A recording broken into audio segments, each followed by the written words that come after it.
Dr. Small, what was Qatar's role in the hostage release of Americans?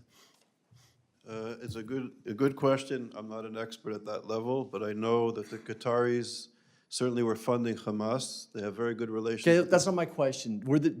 I'll answer the question for you. Sure. So the Qataris were vastly responsible for the freeing of American hostages and many others. Dr. Small, what was Qatar's role in the evacuation of Afghanistan, and especially how did it impact America?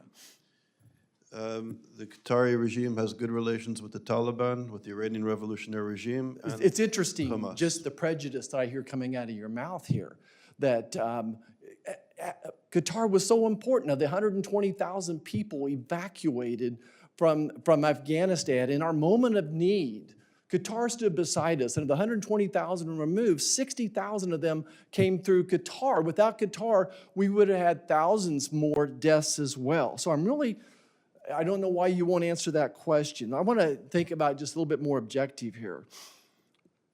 I'm going to say this century, in the past decade or so, Qatar has given about $5 billion to the educational institutions of America. And a vast majority of that, probably 80%, is setting up universities in Qatar. Whether it's Texas A&M in engineering, Cornell in medicine, a vast amount of that money is research-oriented as well. Qatar's been a great ally to America, so I don't know why you're attacking them. And then why don't you compare? So China's given over $3 billion, the Saudis $1.5 billion, UK $1 billion, Germany over $1 billion. So why aren't we attacking them as well? And I want you to answer this question.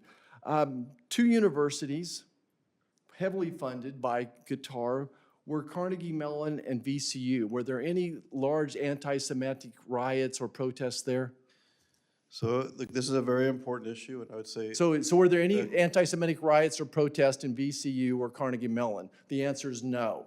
So the answer is no. So they were vastly funded, but yet there was no riots there. So I don't understand why you're picking on the Qataris here when other people are funding. Take Texas and Texas A&M. Texas A&M has a university presence in Qatar. University of Texas doesn't. So you would make the conclusion that Texas A&M was funded, but UT is where the riots were. UT had nothing to do with Qatari funding there. I don't know how causation doesn't, what's my saying here that Senator Cass uses all the time here?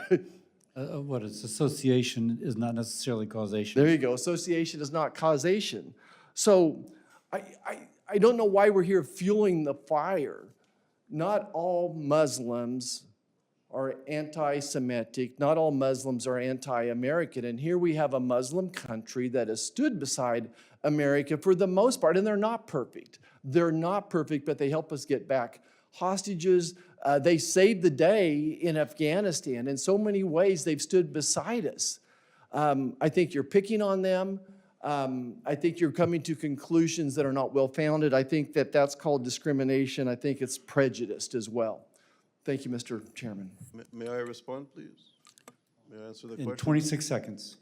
Pardon me? Oh, Well, I would just say that Qatar is a country with less than 350,000 citizens. They give more money to American universities than any country in the world. The greatest victims of political radical Islam are Muslims. But you're missing the rest of the story, though. See, here, this just continues the prejudice that you have. You don't mention China, you don't mention Saudi, you don't mention the UK. They all have significant donations as well. Look, nobody is perfect. And I know that you built your life on this one thing. But no country is perfect, and I'm as pro-Israel as any member is up here. I'm certainly recognize the anti-Semitism that's been around for over 2,000 years. I don't know why you want to use an anti-Semitic term. I don't know why you want to make Qatar the scapegoat here.